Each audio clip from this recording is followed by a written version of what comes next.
Bonjour Anna, Bonjour Isabelle, comment vas-tu? très bien, très en joie de ce moment ensemble. Alors j'ai vu sur les réseaux que tu proposais un accompagnement, vivre une sexualité extatique. Alors moi je serais assez intéressée, mais j'aimerais quand même te poser des questions par rapport à cet accompagnement. Mhm. Et la première question qui me vient, c'est pourquoi proposes-tu cet accompagnement? Alors, c'est une progression, tout un parcours qui m'a amené à proposer cet accompagnement parce que pour moi, la sexualité, ça a toujours été un domaine essentiel dans ma vie. Et au fur et à mesure, la vie m'a guidée à le vivre dans ma vie personnelle et à accompagner les personnes là-dessus. Et, euh, et je pense que dans cette sexualité résident vraiment des secrets, des pépites, des empuissancements, comme on dit euh, en français, qui nous permettent des grandes évolutions euh, individuelles en lien avec l'autre et des évolutions spirituelles au niveau de notre corps physique et de nos corps énergétiques et de notre conscience en fait. Donc je pense que c'est fondamental dans notre société de se reconnecter à ça. C'est très très important. Hmm. Alors tu es médecin dermatologue de formation et finalement, qu'est-ce que tu as pu constater dans l'accompagnement des femmes dans ce métier? Alors moi, je me suis très très tôt spécialisée en pathologie vulvaire. C'est quelque chose qui m'intéressait, je te l'ai dit, depuis toujours.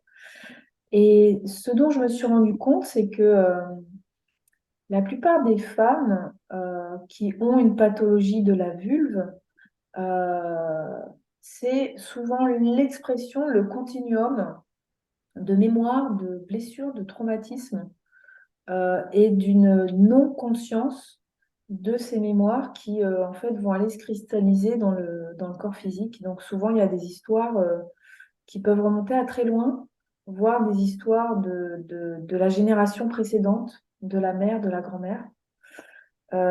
Et c'est des femmes souvent qui renoncent à leur vie sexuelle, c'est-à-dire qu'elles n'ont plus d'activité sexuelle avec leur partenaire.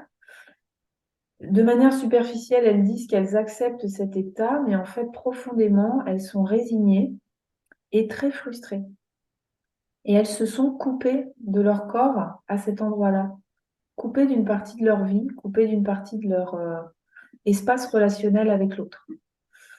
Et donc, en discutant très simplement, on arrive ensemble à recréer des moments de connexion, des moments d'écoute avec le corps qui peuvent vraiment transformer leur vie. Hmm. Et donc, tu vas proposer cet accompagnement donc sur plusieurs mois, hein, tu proposes 3 mois. Et quelle va être la teneur de ton accompagnement? Déjà, pourquoi je propose ça sur 3 mois, c'est que des changements profonds se font pas en un jour. Et bien sûr, il peut y avoir des prises de conscience fulgurantes où là, on est traversé par une vérité. Cette vérité, elle impacte tout notre corps et il peut y avoir ce qu'on appelle des shifts, c'est-à-dire des changements de paradigme, des changements de conscience profonds qui changent tout. Mais le plus souvent, c'est le fait d'intégrer quelque chose de manière régulière qui va ancrer ce changement dans la vie de la personne. Et donc 3 mois, pour moi, ça me semble le minimum pour travailler ensemble sur un fil rouge et mettre de l'énergie un petit peu tout le temps, de manière stable, continue, pour vraiment accéder à autre chose.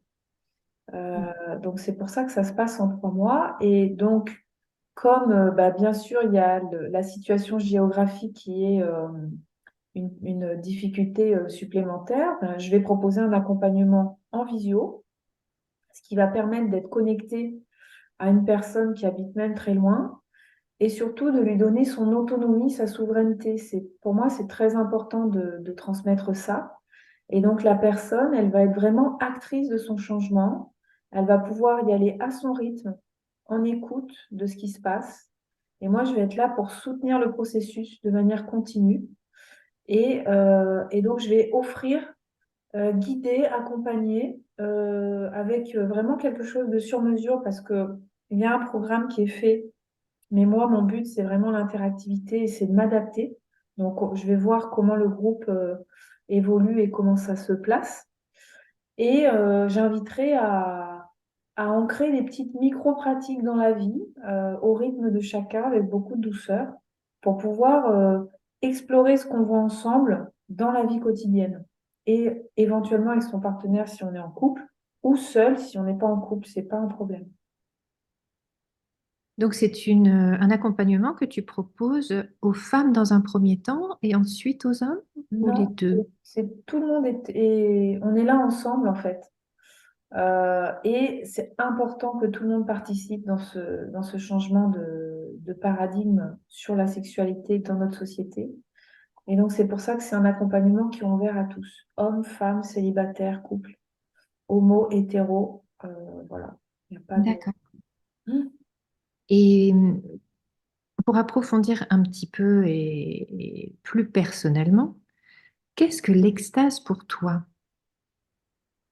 Alors, l'extase, ça a plusieurs définitions, mais en fait, comme tout concept, c'est un concept mental. Donc, c'est difficile de donner une définition. En tout cas, ce que j'ai remarqué, c'est que la plupart des personnes pensent que l'extase, c'est quelque chose d'inatteignable et que on ne peut pas le vivre, en fait. Et en fait, l'extase, c'est un bien grand mot pour définir un état d'être qui est un état de profonde paix intérieure, d'amour, de connexion à soi et à travers soi au grand tout, qui a plusieurs mots, plusieurs définitions, Dieu, la source, euh, voilà, on peut donner plein de définitions. Et donc, c'est simplement cet état, en fait. Et cet état d'être, de ressenti, qui est un état de fusion totale avec tout ce qui est. On peut le vivre à plein de moments différents. On peut le vivre en regardant un coucher de soleil qui nous prend. Et là, on sent notre cœur qui s'ouvre et on sent cette fusion avec l'environnement. On peut le sentir en regardant un enfant jouer et être cueilli comme ça par cette sensation. On peut le sentir quand on prend quelqu'un qu'on aime très très fort dans nos bras et on peut le vivre aussi dans la sexualité. Donc on ne le vit pas que dans la sexualité. Par contre, la sexualité est un portail parce qu'elle nous permet de vivre des états de conscience modifiés où le mental, en fait, il déconnecte et vivre des états très, très puissants avec l'autre.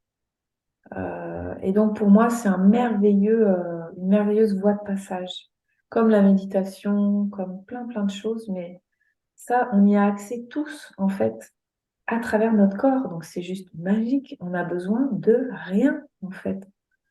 C'est à la portée de tous. Hmm. Et quelle a été ta première extase? Quel âge avais-tu? Alors, ça serait difficile de définir parce que quand on est petit, on met pas de mots sur ce qu'on vit, mais je sais que très très petite, peut-être dès l'âge de 4 ans, euh, j'ai commencé à me connecter à mon sexe et j'ai été époustouflée par les sensations que je pouvais vivre en me connectant à mon sexe et à la fois il y avait toujours cette contraction de il faut pas, c'est mal, j'ai pas le droit de le faire. Et donc il y avait cette espèce de dualité qui s'opérait et qui, je pense, enfermait quelque chose. Parce que voilà, j'ai été éduquée de manière traditionnelle avec des parents qui m'ont pas transmis l'idée que c'était bon de se connecter à son sexe. Et ce qui est malheureusement le cas dans notre société en général. Mais en tout cas, très tôt, j'ai senti que la sexualité, c'était vraiment un portail puissant et dès mon plus jeune âge, dès mon adolescence, quand j'ai vécu mes premières expériences de sexualité, assez tôt, j'ai vécu des états incroyables d'expansion, d'ouverture, de lâcher prise. Euh, et ça m'a donné l'envie d'approfondir cette voie. Et donc, après, bah, j'ai acheté mon premier livre sur le Kama Sutra ancestral, qui nous vient de l'hindouisme. Je crois que j'avais 18 ans. Et puis après, voilà, ça a été une recherche qui a continué de manière permanente dans ma vie, sans cesse, Hmm. sans cesse. Mm. Et alors, on relie souvent l'extase à la sexualité. Pourquoi, selon toi? Euh, on la relie depuis peu parce qu'en fait, l'extase, au départ, c'était plutôt une définition de ce que pouvaient vivre les personnes qui étaient dans l'Église. L'extase divine, voilà certaines figures emblématiques que tu connais très bien toi aussi. Comment elle s'appelle? Davila. Euh, Hmm. et voilà, il y a plusieurs saints qui ont parlé de cette extase qui les prenait comme ça, de ce divin qui les traversait, qui tombait littéralement sur eux et qui leur faisait vivre des états incroyables qui pouvaient durer plusieurs heures, voire plusieurs jours. Et dans le tantrisme ancestral, on se sert de l'extase comme une voie d'éveil, en fait. Et donc, c'est décrit comme le samadhi, cet état de fusion avec le grand tout. Et, euh, et donc, dans le tantrisme, ça a été décrit il y a 5000 ans. Et après, ça a été complètement oublié, voire réfréné, parce que c'était probablement beaucoup trop dangereux de donner ça à tous. Et il y a eu des distorsions qui ont commencé à se faire autour de la sexualité. Mais dans le tantrisme, la sexualité est utilisée par les deux êtres pour évoluer spirituellement ensemble et atteindre l'éveil. Donc, il y a Hmm. des pratiques très précises, il y a des manières de procéder, il y a beaucoup d'entraînement, etc. C'est très codifié, en fait. Hmm. Donc, en fait, ça pourrait expliquer pourquoi l'extase fait aussi peur ces derniers siècles, en fait, et qu'on revient tout doucement vers ça actuellement. Oui, il y a un sage indien qui disait votre puissance sexuelle est similaire à la puissance d'une bombe atomique. Et en fait, c'est vraiment ça, c'est-à-dire que la puissance sexuelle qui peut être dégagée lors d'un acte qui est fait de manière sacrée, en conscience et dans l'amour, elle dépasse notre propre individualité. Elle va toucher des strates et d'énergie de l'inconscient collectif, de la société. C'est énorme en fait, c'est énorme. Et pour toi, quelle serait la frontière entre l'extase et la jouissance, puisque tu as parlé quand même de la sexualité, Oui, à cette frontière pour c'est une toi? bonne question parce que quand on rentre dans une recherche à travers la sexualité, le piège, c'est de se forcer, de la diriger vers une manière de faire qui doit être la bonne. Et en fait, il y a des autoroutes comme ça qui sont créées dans nos comportements, en particulier dans la sexualité, des automatismes où le corps va aller chercher la jouissance. Donc la jouissance, l'orgasme, euh, qui est le plus souvent un orgasme limité à la partie génitale et éphémère, de courte durée et qui ne nourrit pas vraiment le corps. Euh, L'extase, c'est un état de jouissance qui touche l'intégralité du corps des organes, de nos corps physiques et énergétiques. Euh, et donc tout l'art de s'ouvrir à ces états, c'est déconditionner les automatismes qu'on a hérités des générations précédentes, de la vision de la société sur la sexualité, pour s'ouvrir à des possibilités infinies qu'on peut vivre avec soi-même ou avec un partenaire, et où là, la sexualité change complètement de visage parce que justement, elle peut prendre des visages différents, elle peut être différente suivant les jours, l'heure de la journée, notre humeur, etc. Mais avec toujours ce fil rouge de la connexion avec le partenaire et avec ce sacré, en fait, qui est présent dans ce corps, dans ce temple sacré qui est le nôtre. Et donc, on arrive dans quelque chose de beaucoup plus nourrissant qu'une jouissance passagère. Hmm. Et donc, pour conclure, qu'est-ce que tu aimerais transmettre finalement dans ce programme et cet accompagnement? Ce que j'aimerais transmettre de vraiment très important pour moi, c'est euh, la souveraineté dans la connexion à notre corps et le fait qu'on peut être vraiment autonome pour aller guérir des parts de nous, libérer des parts de nous qui ont été enfermées, emprisonnées euh, par voilà, tout ce que j'ai dit précédemment, et rendre la liberté à l'individu de s'aimer, d'accepter son corps, d'accepter son sexe, et de reconnecter toutes ces parties pour en faire un tout harmonieux euh, qui permet de créer des espaces d'amour qu'on peut vivre dans notre vie, qui vont nous soutenir, qui vont nous permettre d'évoluer, de soutenir notre ascension aussi, pour ceux pour qui ça résonne, cette évolution vers l'ascension au niveau spirituel.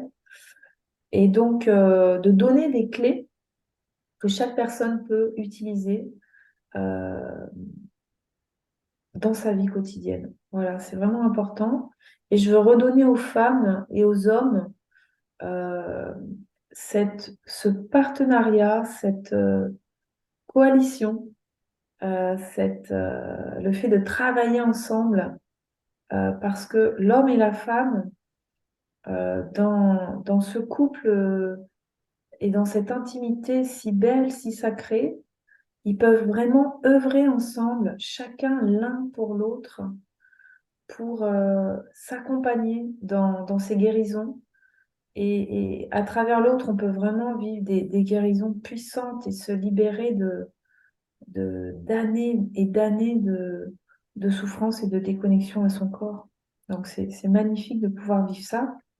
Et c'est vraiment important de le transmettre pour que les personnes soient autonomes là-dessus. Hmm. Et parfois, Écoute, il y aura besoin d'un accompagnement thérapeutique individuel complémentaire. Et c'est complètement OK, en fait. Mais c'est juste une voie d'autonomie supplémentaire. d'accord. Écoute, c'est quand même une très belle proposition d'accompagnement là que tu proposes et ça m'aide beaucoup à clarifier et merci pour toutes ces réponses que tu nous as offertes là. Merci beaucoup, Isabelle. Et, et ben, je te dis peut-être à très vite alors. Et... Namasté.